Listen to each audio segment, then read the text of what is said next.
নমস্কার। স্বরচিত কবিতা আবৃত্তি করে শোনাচ্ছি। কবিতার নাম অবসরে। কুমুদ চক্রবর্তী।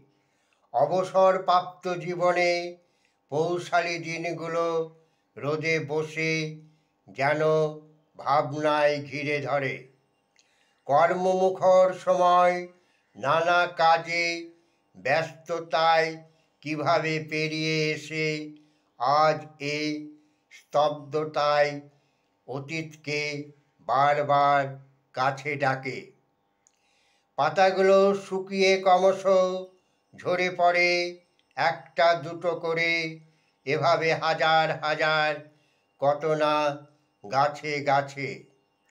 সামনে দাঁড়িয়ে থাকা আমলকিকে দেখে মনে হয় পাতাগুলোর মতোই কচি সবুজ সজীবতা চলে গিয়ে জরা জীর্ণতায় ঝরে পড়া।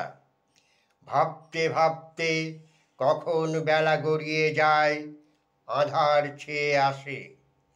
দূর হতে ভেসে আসে মসজিদের আজান আর মন্দিরের ঘণ্টার ধ্বনি। এরপরে রাত্রি, তারপর সকাল, তারপর আবার বসে ভাবা, এই তো বাকি জীবন। নমস্কার।